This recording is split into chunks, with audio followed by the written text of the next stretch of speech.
Assalamualaikum warahmatullahi ta'ala wabarakatuh. Alhamdulillah, Allahumma sholli ala Sayyidina Muhammadin wa ala ali Sayyidina Muhammad, amma ba'd.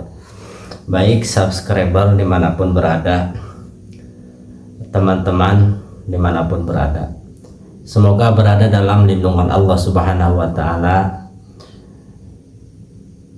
Semoga kesehatan lahir batinnya semakin hari semakin baik, amin ya robbal alamin. Yang mau liburan hati-hati, dijaga supaya tidak terjadi sesuatu yang tidak diinginkan ya. Mudah-mudahan Allah subhanahu wa ta'ala memberikan kita pertolongan dalam bentuk apapun itu, kesusahan apapun. Semoga diberikan jalan-jalannya untuk selalu beribadah, taat, tunduk patuh kepada apa yang harus dikerjakan oleh hambanya.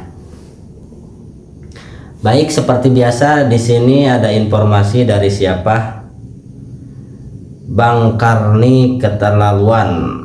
Ini dari channelnya A Guru Tigarut ya. Kita bacakan beritanya, informasinya hari ini. Aristo bikin Ade Darmawan buang muka, sulit menang. Roy Suryo kalah 3-0. Tapi apa? Kita bacakan. Tapi titik-titik ya. Kita ringkas videonya seperti apa, mari kita bacakan. Video ini membahas analisis mendalam dari acara Indonesia Lawyers Club Indonesia Lawyers Club ILC mengenai kasus hukum yang melibatkan Rasulullah dan Dr. Tipa. Berikut adalah poin-poin utama dari diskusi tersebut. Persimpangan jalan antara polisi dan jaksa. Narator menyoroti ketegangan antara kepolisian dan kejaksaan. Analisis dari Aristo Pangaribuan menjelaskan bahwa konflik ini bukan sekedar masalah teknis hukum, melainkan perbuatan kekuasaan dan prestise antara institusi. Kritik terhadap KUHP ya. Aristo berpendapat bahwa desain KUHP Indonesia cenderung memanjakan aparat penegak hukum. Nah, itu poinnya. Sehingga mempermudah penangkapan dan penahanan tanpa pengawasan yang ketat. Hal ini menciptakan celah bagi penyidik untuk menggunakan diskresi tanpa pertanggungjawaban yang serius. Analisis skor kasus. Aristo menggunakan analogi pertandingan untuk menggambarkan posisi Roy Suryo, menyebutnya tertinggal dengan skor 3-1. Karena beban pembuktian yang berat di pengadilan. Meskipun secara hukum posisi Roy Suryo tampak sulit, narator menekankan pentingnya hati nurani hakim dalam menegakkan keadilan di atas kepentingan politik. Nah, di situ Roy Suryo 3-1 katanya. Jadi kenapa 3-1? Karena Roy Suryo masih menjadi tersangka ya, itu yang beratnya. Implikasi politik. Video ini mengaitkan ketegangan hukum ini dengan polarisasi politik yang terjadi, di mana kepolisian sering dianggap berafiliasi dengan pihak Jokowi, sementara kejaksaan dikaitkan dengan narasi pihak Prabowo. Betul. Alhamdulillah ya. Kemungkinan juga ini kalau presidennya masih yang kemarin, wah udah kayak Bang Tri sama Gus Nur. Udah, ini alhamdulillah ya, alhamdulillah. Mari kita terus rawat demokrasi. Sesulit apapun harus kita rawat, sesusah apapun harus kita lawan kesusahan itu supaya bisa menjadi negara yang demokrasi. Secara keseluruhan, video ini menggarisbawahi kekhawatiran bahwa instrumen hukum dapat dijadikan alat oleh penguasa untuk menekan lawan politik dan menekankan perlunya independensi serta nurani dalam proses peradilan. Nah, di sini Jadi kalau secara logika Roy Suryo susah menang secara logika ya, secara permainan gitu. Jadi Roy Suryo 1, Jokowi 3, 3-1. Jadi ketinggalannya jauh Roy Suryo. Di sini menekankan bahwa yang diperlukan adalah hati nurani hakim nanti di pengadilannya. Mengapa KUHP dianggap memanjakan aparatur negara? Kita pertanyakan.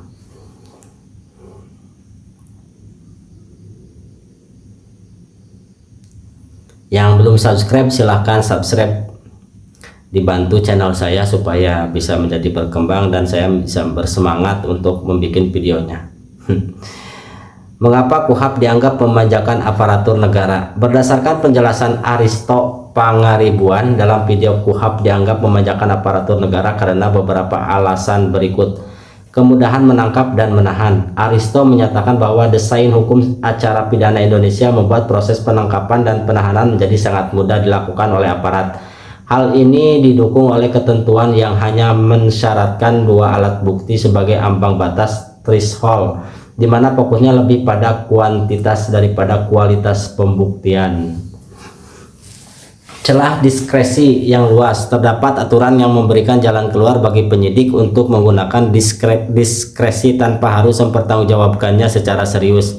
Misalnya dalam penggeledahan, jika penyidik merasa ada situasi terdesak, mereka tidak memerlukan izin dari pengadilan karena situasi tersebut dapat ditentukan berdasarkan pertimbangan subjektif penyidik itu sendiri. Ideologi hukum yang memihak negara secara filosofis. Aristo menyebutkan bahwa platform ideologi hukum acara pidana Indonesia dirancang dengan prinsip bahwa kekuasaan negara harus lebih diutamakan, dimanjakan dibandingkan kekuasaan individu.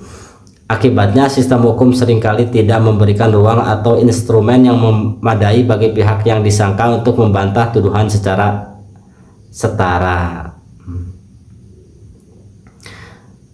Mengapa polisi dan jaksa sering bersitegang? Ya, ini ya, dulu ada kasusnya besar cicak buaya. Kalau tidak salah itu zamannya siapa ya? Pak Susnodo Aji kalau tidak salah.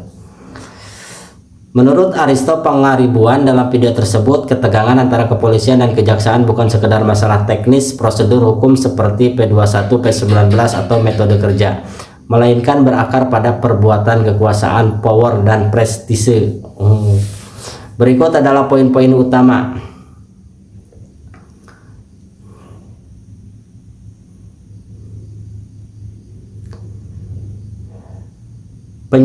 Berikut adalah poin-poin utama penyebab ketegangan tersebut.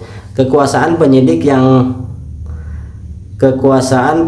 yang seksi. Aristo menjelaskan bahwa kewenangan untuk melakukan penyidikan adalah aset yang sangat berharga dan seksi dalam sistem hukum Indonesia, sehingga menjadi objek yang diperebutkan. Nah, kenapa ini di sini nih penyidik? Kenapa pada mau jadi penyidik ya? Ini nanti ini nih.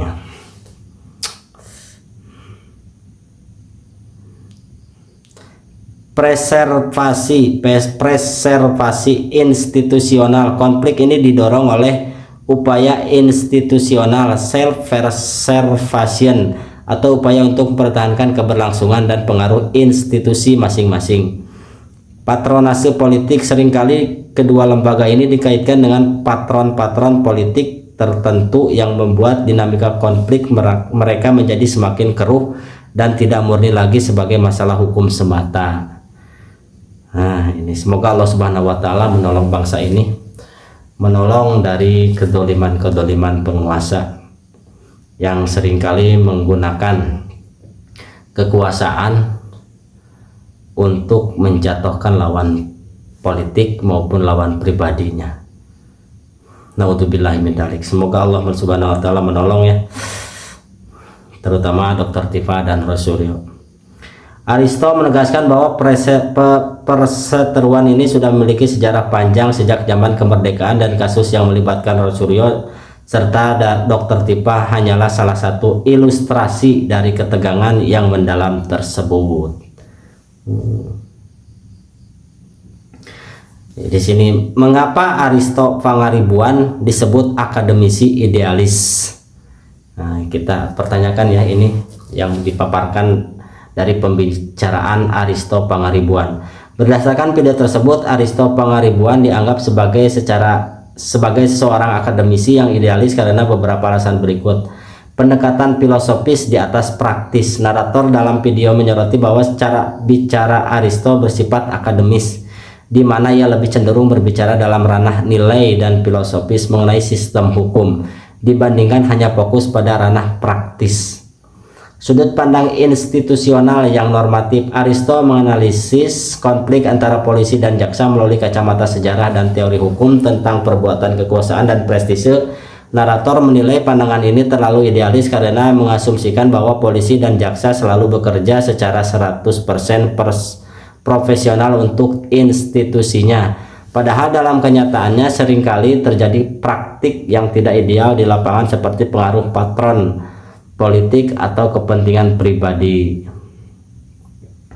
Ketidaksukaan terhadap sistem represif. Meskipun Aristo mengakui realitas hukum yang memanjakan aparatur negara, ia secara tegas menyatakan bahwa ia muak, I despise it disebutnya, dibacanya I despise it, muak dengan ideologi hukum acara pidana tersebut yang cenderung represif terhadap individu.